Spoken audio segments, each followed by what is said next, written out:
Hey everyone, welcome back to this new another interesting video. তো আজকে দেখতে পাচ্ছ এই এলোমেলো চুলে আজকের ব্লগটা স্টার্ট করছি। আর আজকে একটা স্পেশাল দিন। হ্যাঁ, এর আগে একদিন স্পেশাল দিন গেছিলো, যেটা আমার বাবার জন্মদিন ছিল। আর আজকে স্পেশাল দিন হচ্ছে এই মানুষটার জন্মদিন আজকে। কিন্তু আজকে দুঃখের বিষয়, এই মানুষটার এতই দাঁতে ব্যথা যে আজকে সে যাবে হচ্ছে দাঁত দেখাতে। মানে দাঁত তো দেখিয়েছে, এর আগেও দেখিয়েছে, বাট আজকে থেকে স্টার্ট হবে মেবি আরসিটি। তবে ডাক্তারের কাছে যাওয়ার পরে সেটা বলবে। বাবার জন্মদিন থেকে শুরু হয়েছে, তখন বলেছিল লাগবে না, তারপরে আমরা ডাক্তার চেঞ্জ করি, তো এখন মনে হচ্ছে লাগবে। তো আজকে আমরা যাব, কিন্তু তাও জন্মদিন তো একটু তো কিছু করতেই হয়, একেবারে না করলে কেমন লাগে। তো তোমাদের দেখাচ্ছি আজকে, দেখো লাঞ্চে কি করা হয়েছে। এই যে একদম সেম দেখতে পাচ্ছ, বাবাকেও এটা জন্মদিনে দেওয়া হয়েছিল, আর আজকে মায়ের জন্য সেম। বেশি কিছু করা হয়নি, কারণ এখন একটু পরে আমরা ডাক্তারের কাছে বেরোবো, তো সেই জন্য আর বেশি কিছু করা হয়নি। এইটাই সবার জন্যই সেম। আর দেখতে পাচ্ছ কতটা বিরিয়ানি রয়েছে, আর মা কইটুকুনি নিয়েছে, এর থেকে বেশি খেতে পারবে না। আর তাও আজকে মা মানে তোমার এই খাবারগুলো খাচ্ছে এক সাইড দিয়ে, কারণ আরেক সাইডে দাঁতে খুব ব্যথা। এক সাইড দিয়ে যতটা পারবে খাবে। তবে হ্যাঁ, আরসিটি স্টার্ট হয়ে গেলে তখন মনে হয় ব্যথাটা কমে যাবে, তখন ভালো করেই খেতে পারবে আশা করছি। তো যাই দেখে যে ডাক্তার কি বলে, কিন্তু তার আগে মা খেতে বসুক। তো বসো খেতে। এই যে আমার মায়ের আজকে জন্মদিন, হ্যাপি বার্থডে মা। Thank you. তো মা এখানে বসে গেছে, এবারে বাবা একটু পায়েস খাইয়ে দাও মাকে। এ নাও।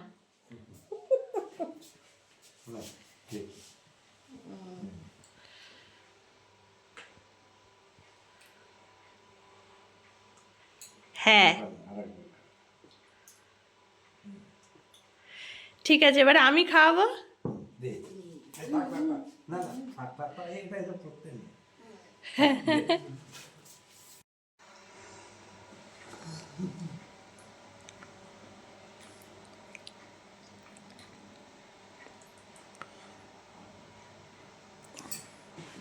পায়েসটাই এখন খাওয়ালাম। রাতে দেখবো কেকের ব্যবস্থা করবো, আগে দাঁত বুঝে। যদি ডাক্তার বলে যে হ্যাঁ কেক টেক খেতে পারবে, কোনো সমস্যা নেই, 3 ঘন্টা পর খেতে পারবে আশা করছি। তো দেখি কি হয়, তো সেটা পরে তোমাদের সাথে শেয়ার করবো। আর হ্যাঁ, মাকে একটু প্রণাম করে নি। কই আছে পা? তুমি খাও, খেয়ে বলো কেমন। একটু খাও, একটু মুখে দাও। দারুণ। তো চলো এখন আমি খাই, বাইরে কুকুর ডাকছে, সেই জন্য এরকম আওয়াজ হচ্ছে।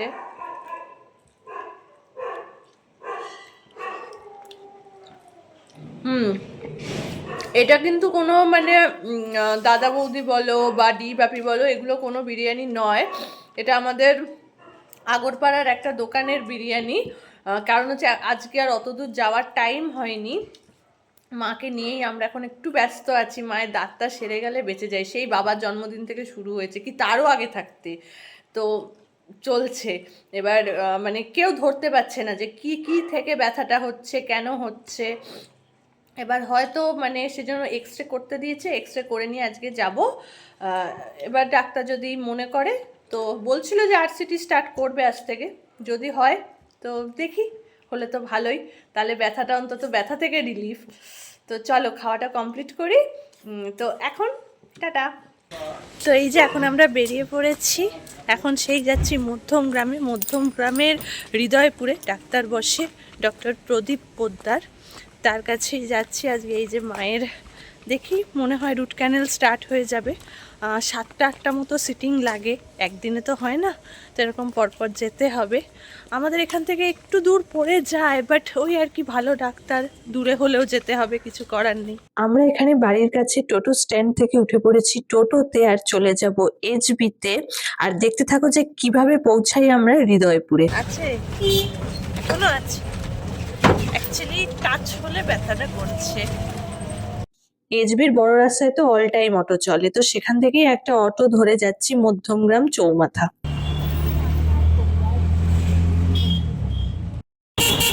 আর এখন এই চৌমাথা থেকে আবার একটা অটো চেঞ্জ করে যাব হৃদয়পুর, যেখানে ডাক্তার বসে। তবে হ্যাঁ, এই হৃদয়পুরে যাওয়ার অন্য পথও আছে, ট্রেন লাইনও আছে। তো আমরা এইভাবেই যাচ্ছি, আর এইভাবে সত্যি কথা বলতে কি তাড়াতাড়ি হয়ে যাচ্ছে, বেশি টাইম লাগছে না।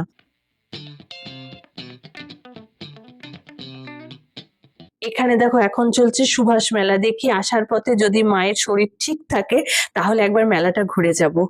এই দেখো, এটা হচ্ছে মধ্যমগ্রামের স্টার মল। এখানে আমি বন্ধুদের সাথে তো এসছি একবার, এবারে ইচ্ছা আছে বাবা মাকে নিয়েও আসবো। এসে গেছি আমরা হৃদয়পুরে, এবার এখানেই ডাক্তার বসেন।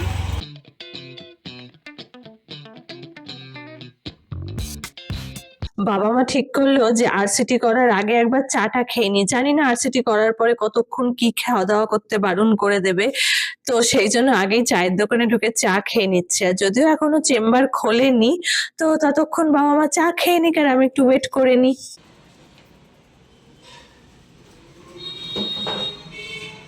এই যে ডক্টর প্রদীপ পোদ্দারের চেম্বারটা কিন্তু একদম ছোট মতো, বিশাল বড় কিছু বা হাইফাই একদমই নয়, কিন্তু হ্যাঁ ডাক্তার হিসাবে খুব ভালো। আর যেখানে ডাক্তার ভালো সেখানে ছোট জায়গা হোক বা যাই হোক সেখানে যেতে আমাদের কোনো অসুবিধা নেই। সেই জন্যই এত দূরে এসছি, মানে আমাদের বাড়ি থেকে কতটা ঘুরে তারপরে আসতে হলো বলো, কিন্তু তাও এসছি কারণ অলরেডি আমি একবার এখানে আক্কেল দাঁত তুলেছিলাম।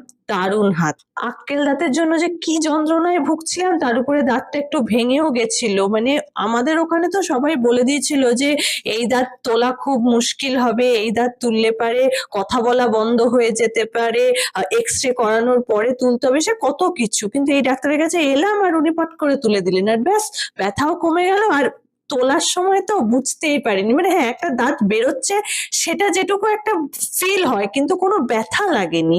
দারুণ হাত ডাক্তারের। ব্যাস এখানে আরসিটির প্রথম কাজ কমপ্লিট, মা এখন ঠিকঠাকই আছে। তাহলে এবারে মেলায় যাই, চলো। এখন চলে এসেছি সুভাষ মেলায়। এই মেলাটাই এখন একটু ঘুরে ঘুরে দেখবো। মেলা আলাদা কিছু হয় না আমাদের ওখানকার মতোই, বাট তাও ইচ্ছা তো করে বলো মেলা হলে ঘুরতে আসতে। তো সেই জন্য যখন দেখতেই পেলাম তো রথ দেখা কলা বেচা দুটোই হয়ে যাচ্ছে, মানে ডাক্তার দেখাতে এসে মেলায় ঘুরতে চলে এসেছি, এরকম একটা ব্যাপার। তো চলো মেলাটা ঘুরে দেখি। আর এখন জানো তো মায়ের মুখের ভেতরটা কিছুটা অংশ অবশ রয়েছে, অ্যাকচুয়ালি অবশ করেই তো আরসিটিটা করেছে। তবে হ্যাঁ তাও মা বলছিল যে ওই যখন নার্ভ গুলো কাটছিল তখন একটু মায়ের ব্যথা লেগেছে, কিন্তু মা ওটা সহ্য করে নিয়েছে, কারণ মা যে যন্ত্রণাটা ভোগ করেছে এতদিন ধরে, তো সেটা রিলিফের জন্য এটুকু তো করাই যায়। তবে হ্যাঁ এনার কাছ থেকে আমার মামাও আরসিটি করিয়েছে, দারুণ করে। আমি তো বললাম দাঁত তুলেইছি, তো এরপরে দেখি মায়ের কেমন থাকে, মা ভালো থাকে কি খারাপ থাকে, আর বাকি আরসিটি করার পরে কি হয়। তবে হ্যাঁ বলি, এখন যখন আমি ভিডিওটা এডিট করছি এটা নেক্সট দিন, আর আজকে মা বলছে মায়ের দাঁতে এক ফোঁটা ব্যথা নেই। আসলে প্রথম দিনই তো ওই নার্ভ গুলোকে দাঁতের থেকে ডিটাচ করে দেয় বা এরকম কিছু একটা করে আর কি, আমি অতটা তো ডিটেলসে বলতে পারবো না, কিন্তু ওইটা করার পরে ব্যথা একদমই মায়ের চলে গেছে। মায়ের আর দাঁতে আজকে কোনো রকম ব্যথা নেই। কালকে একটু ব্যথা ছিল, একটু মানে ব্যথা ঠিক নয়, ওই আড়ষ্ট ভাবটা ছিল, কিন্তু আজ থেকে কোনো ব্যথা নেই। তবে হ্যাঁ এখনো আরসিটি কমপ্লিট হয়নি, কমপ্লিট হতে বললে আমি 7-8 বার যেতে হবে। মা এখন এখান থেকে একটা ইমিটেশনের পলা বাঁধানো কিনে নিচ্ছে, ওই যে মুখ পলা যেরকম হয় সেরকম। অ্যাকচুয়ালি এখন যা দিনকাল পড়েছে এখন তো সোনা পরে বেরোনো যায় না, সেই জন্য ইমিটেশনের কিনে নিচ্ছে, আর দেখতেও খুব সুন্দর।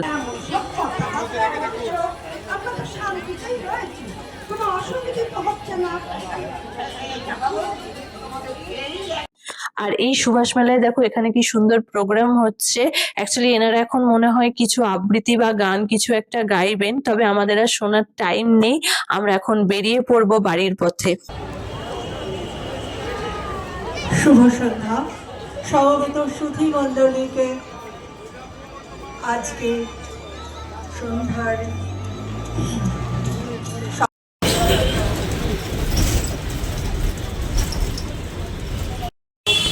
এখন যাচ্ছি মায়ের জন্য কেক নিতে। মা নানা করছিল, কিন্তু আরে ভাই বছরে তো একটা দিনই বলো, কেক না কিনলে হয়? বেশি কিছু তো করতেও পারি না, একটু যদি ইচ্ছাও থাকে সেটাও এখন পসিবল হচ্ছে না, এই যে মা দাঁত নিয়ে ভুগছে বলে। তবে হ্যাঁ খেতে পারবে, সব কিছুই খেতে পারবে, ওসবে কোনো সমস্যা নেই বলেই কিনছি। ডাক্তার যখন বলেই দিয়েছে যে 1 ঘন্টা পর সবকিছু খেতে পারবে, তো সেই জন্য চলে এলাম মন জিনিসে। এখান থেকে এখন কেক পছন্দ করব। হ্যাঁ হ্যাঁ, নাম হবে ওখানে, মা মা লিখে দাও। এখানে দেখো কত রকমের কেক আছে, এখান থেকে একটা কেক পছন্দ করেছি, যদিও সেটা তোমাদের এখন দেখাতে পারছি না। উনি আসলে ওপাশে মা কথাটা লিখছে, পরে তোমাদেরকে দেখাবো। হ্যাঁ, এই যে নিয়ে ঢুকে পড়েছি বাড়ি, এসে গেছি বাড়িতে। এবার একটু এগুলো গোছগাছ করব, তারপরে মা কাটবে। তো না, ছাড়ছি না। তো চলো আগে এই জায়গাটা একটুখানি যতটা পারি একটু গুছিয়ে একটুখানি কেক টেক সাজিয়ে টাজিয়ে নিয়ে আসি। ততক্ষণ মা একটুখানি ফ্রেশ হয়ে নিক, তারপরে মা কেক কাটবে, আমি ভিডিও তুলবো।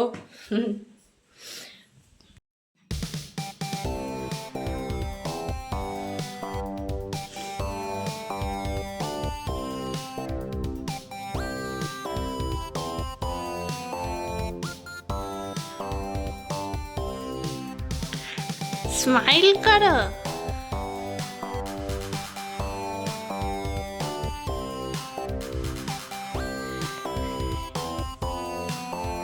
আচ্ছা, এবারে এটা জ্বালাও।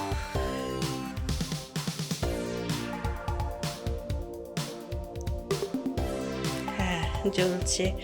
মা কিছু উইশ করে এটাকে ফু দিয়ে নেবা।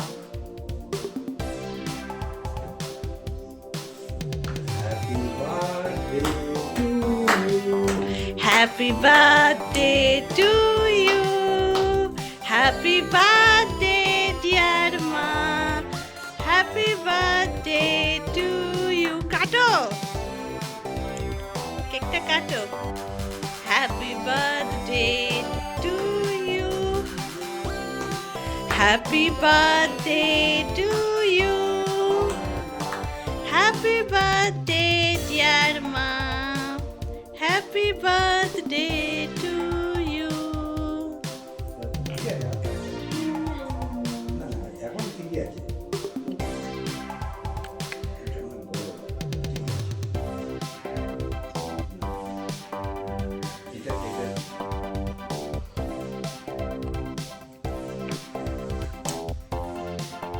বাবা তুমি মায়ের পাশে বসো।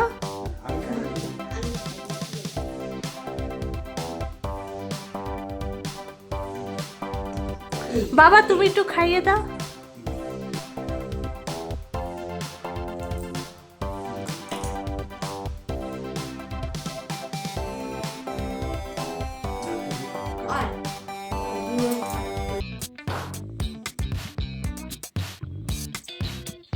আমি খাই দিই, খাই দিই।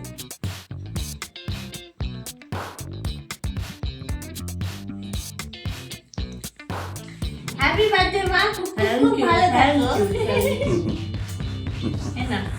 এটা রাখলাম, এটা খেয়ে নাও। ফেরার পথে বাবা একটু চপ কিনে নিয়েছিল, আলুর চপ আর ভেজিটেবল চপ, তো সেটাই এখন আমরা 3 জনে মিলে বসে খাচ্ছি।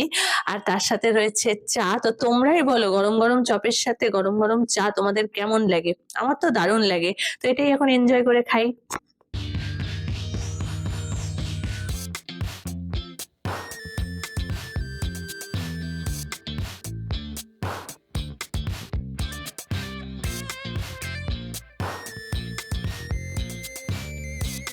তো আজকে মায়ের বার্থডেটা ছোট করেই হয়েছে, তো কেমন লেগেছে বলো? দারুণ খুব দারুণ, ভালো হয়েছে, খুব ভালো হয়েছে। খুবই ভালো হয়েছে। অ্যাকচুয়ালি বেশি কিছুই করা হয়নি, তোমরা বুঝতেই পেরেছো, তেমন কিছুই হয়নি। তো ওই আর কি যেটুকু করা যায়। অ্যাকচুয়ালি মায়ের এই দাঁত নিয়েই পড়েছিলাম, যাতে দাঁতটা সেরে যায়। বাবা তো একবার মজা করে বললই যে কি মাকে জন্মদিনে রুট ক্যানেল করে গিফট করা হচ্ছে। তো যাই হোক, মা যেন তাড়াতাড়ি সুস্থ হয়ে যায়, আরও 7-8 বার যেতে হবে। তো হ্যাঁ, এখন চা খাওয়া চলছে। তো চলো আজকে ভিডিওটা এখানেই এন্ড করি। সবাই মিলে একটু টাটা করে দাও। টাটা।